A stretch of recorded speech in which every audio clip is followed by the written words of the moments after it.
Good day. Thank you for joining us for today's news. If you find this helpful, please consider subscribing. We're here every day with calm, clear updates just for you.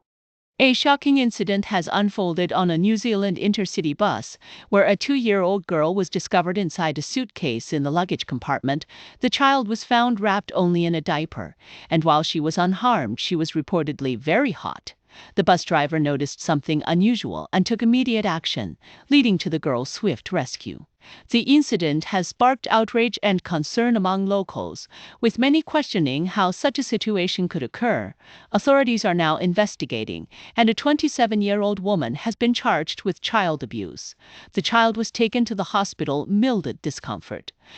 The local community is in shock, and the event has raised serious questions about the safety of public transportation and the need for greater vigilance. A tragic incident in Ōtara has left the community in shock.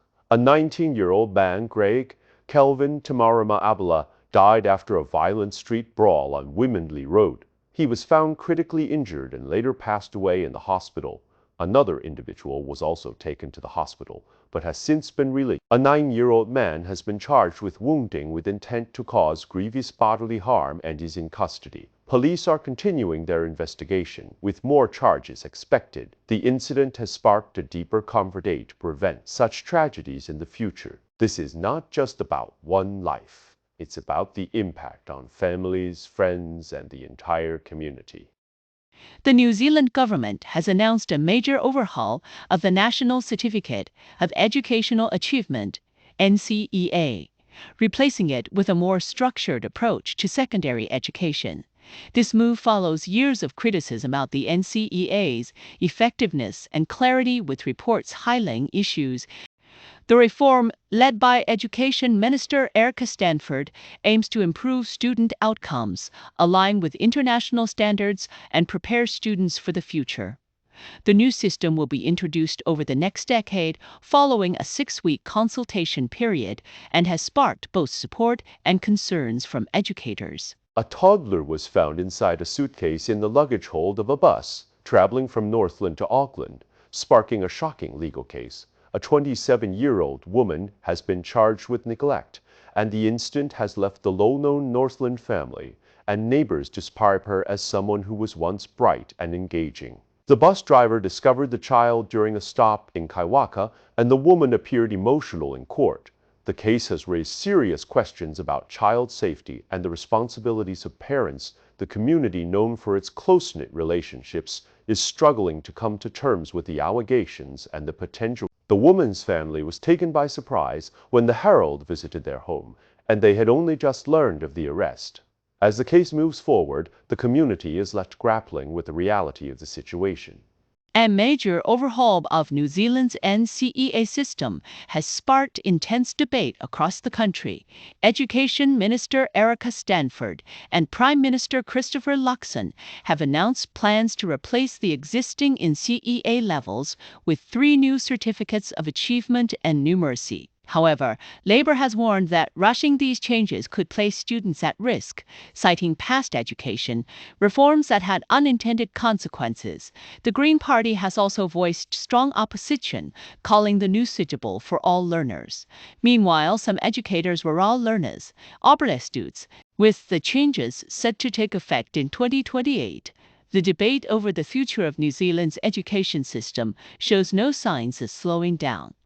Daniel Enegoko a Loko Anopo, 7-year-old Vidaidakursa from New Plymouth, lost his life after being struck by a single punch outside a rugby club. His family and friends are now demanding that the government fast-track new legislation. The law currently in development would see maximum prison terms of up to 15 years for those who commit own-punch assaults causing grievous harm and life imprisonment for those responsible for deaths. The Tragets arguing that current legal measures are not enough to deter such senseless violence. Daniel's twin brother Cameron has called for change, urging that the tragedy not be in vain. As legal proceedings continue, the community is coming together to honor Daniel's memory and push for lasting reform. A police review has revealed that former National Party MP Anthony Alcee Malcolm likely engaged in coercive and/or criminal sexual conduct with multiple young boys over several decades. The findings released under the Official Information Act indicate a consistent pattern of behavior that spanned from the 1970s. While no prosecutions occurred during Malcolm's lifetime, the cumulative evidence could have supported charges, particularly in the case of one complainant.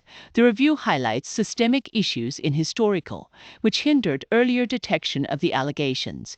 Detectives have acknowledged the courage of the victims and emphasized the need for improved file management.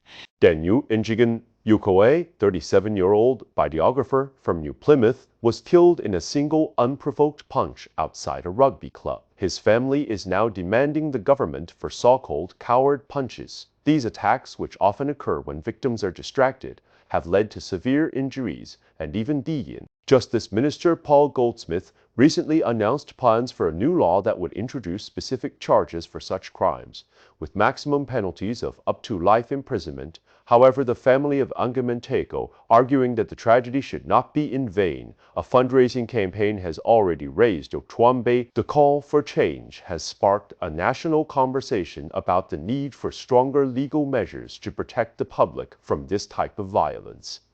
A tragic incident has occurred at Auckland's Ampade Eden Corrections Facilities, where an inmate named Robert Fitzpatrick was allegedly killed by his cellmate. Fitzpatrick, a 46-year-old from Wangray, had a history with mental health services and was in custody after Bree 6-year-old. This is the second death at Mount Eden in less than a year following the murder of Andrew Chantry.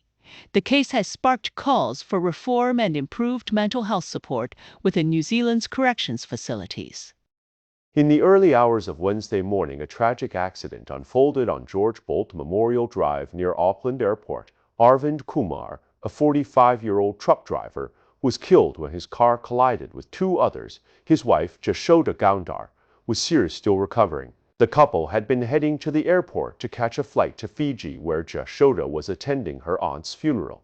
Kumar had planned to drop her off before heading to work. Friends and family describe him as a kind and religious man, deeply loved by those who knew him. Tributes from the Fijian community highlight. The crash has sparked conversations about road safety in the area as the community mourns the loss of a cherished family man. That's all for today's news. We appreciate your time. If you enjoyed this update, please consider subscribing. Your support helps us keep going.